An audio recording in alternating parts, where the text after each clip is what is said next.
So I was recently lucky enough, and I do say that with a hint of sarcasm, that Rolex let me finally buy the watch that I wanted to buy. And that's a green Submariner. Sadly, with the world we live in, people who think about property, things, cool stuff, more as investments than actually cool gadgets, or something that someone just wants to own. The prices and the market have made these watches just hard to buy. Way too hard to buy. In a recent video, I went through the purchase of this watch, and of course, I got comments. Some of the comments, most of the comments were congratulatory. But of course I got a few that ask a legitimate question. Why would you spend so much on that watch? Why wouldn't you buy another brand? Why would you let them do that to you, making you play those authorized dealer games? And of course, the big one, couldn't you just have bought an Homage? Whew. Homage watches. Let's talk about it. Welcome to another episode of Patrick W. Time. And today, we're going to talk about a very polarizing topic, Homage watches.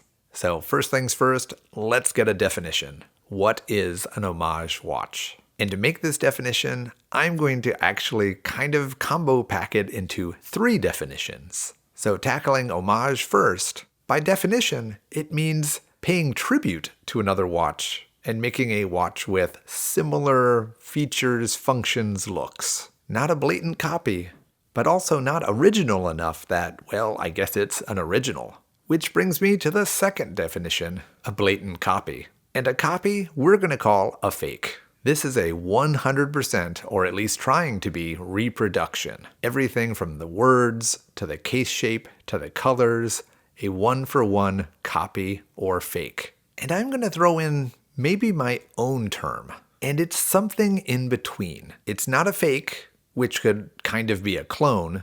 It's not an homage, which is sort of like the original but different. I'm going to call this a clomage.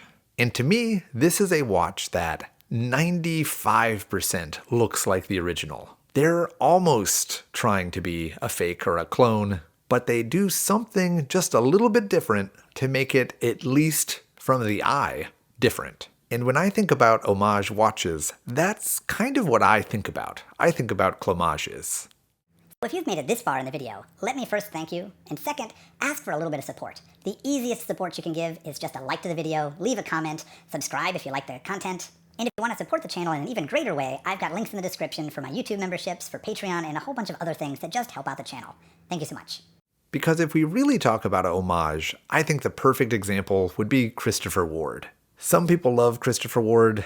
I am not really on that bus. I don't hate Christopher Ward. I just don't get it. When they made watches that were $500, $600, maybe $800, all right, you're getting a nice watch for that price. But now they're starting to make watches that are just pushing that $1,500, $2,000. I don't know. When a clomage, a homage, or any of these words that we're talking about kind of peaks the, what I call luxury price, I start to say, I think I'm just going to save and actually buy the luxury. You know, we don't need these watches. We don't need to satisfy that itch right now. If you could wait 3 months, 6 months, even a year, and save up more money and actually buy the original and not the homage to the original, I think you're going to be happier. I definitely know I would. The only saving grace to this, Christopher Ward has released some watches that are not homages recently. Definitely trying to push their brand up into the echelon of not being known as a homage brand. So good on them for it. I do like their new watches. But these aren't the watches I really want to talk about today. I want to talk about the watches that, well, everybody knows you can buy on AliExpress for pennies on the dollar. And as it turns out, I have 3 of them. I have a wannabe Rolex, I have a wannabe Omega, and I have my favorite of the bunch, a wannabe Panerai. And quickly, I just want to go over the basics of these watches and tell you what I think. So since I led this discussion talking about my Rolex, well, let's look at the Homage Daytona. In hindsight, I really wish I had the Homage Submariner so I could do a direct comparison, but I actually got this wannabe Daytona because I've never actually held a Daytona. I don't like chronographs, I don't like the Daytona. I really don't have any love for this watch, but I definitely wanted to just get the general feel for this watch. And here you can get that feel and you can save about $14,000. Yeah, when you say it that way, it hurts your soul, doesn't it?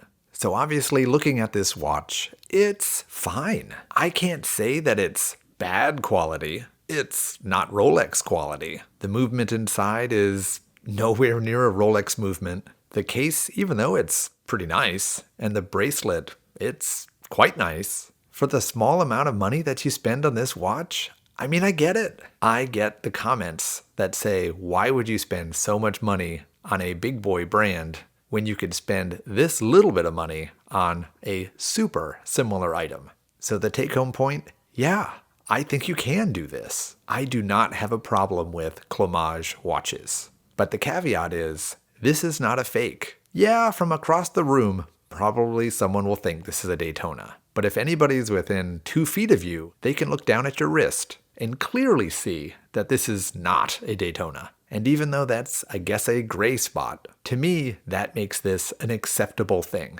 Not everybody has $10,000 plus to throw away on a luxury watch. With a Homage, you can have some of that luxury feel. You can have the look you're looking for and not spend crazy money. It's no different than the ladies and their fake LV bags. $4,000 for a purse or $200 for a purse. They're both made out of leather. They both have yarn and stitching and thread. And from across the room, you can't tell the difference. It's no different for wristwatches. So the next watch I wanted to take a peek at, well, it's the Omega. And similarly, I just don't like the Speedmaster. I just don't like chronos. I think the Moonwatch is relatively boring. All right, I've completely scared away everybody now. I've made fun of the Daytona. I've made fun of the Moonwatch. But that's just how I feel. But similarly, I just wanted to try it. I wanted to dip my toes into the water that is the Omega Moonwatch. And I'll give you at least one piece of good news. I like the watch better now.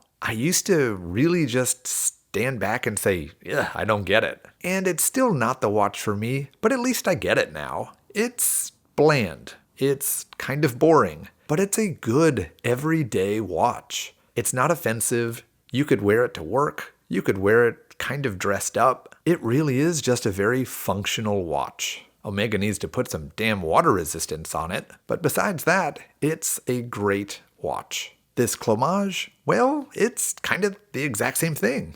You just saved $10,000. So once again, I get it.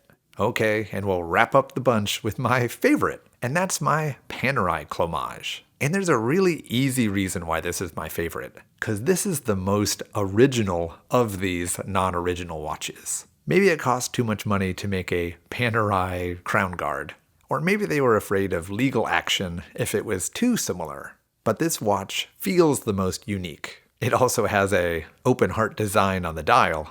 That is not usually a Panerai thing, but I think this watch is just fun. As a guy who owns 2 Panerai and loves them, once again, this watch opens the door to allow people to experience the brand, or at least most of the aspects of that brand, for a fraction of the price. And what I appreciate about this particular version, they're not trying too hard. Some of these Homages are borderline clones. This version definitely steals a whole bunch of influence from Panerai, but they made it their own enough that you can tell it's not a Panerai.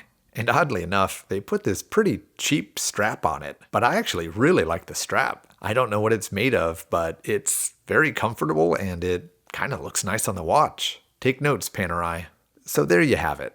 As I said, I just wanted to make a little bit of a commentary on real versus fake versus homage versus my favorite term, clomage. You don't have to spend $5,000, $10,000, $15,000 for a luxury feel. You are not buying a luxury product though. So if you're truly looking for the status and the clout and the whatever you may be seeking by having a luxury name on the wrist, well, clomages, that does not scratch that itch. But if you just want a relatively functional, nice looking, and of course, very inexpensive, most of these watches are just a couple $100. The world of clomage watches, it's interesting, and maybe something to look into. But of course, I so want to hear what you think. Would you wear a Homage? Do you like a Homage? Would you buy a true fake? What is it that makes you want to spend $10,000 plus on a luxury item? Is it just the brand name? Truly, there are so many questions and comments you could have about this topic. So if you've got a good one, drop it below. Thanks for watching. I'll catch you real soon in a new video. Take care.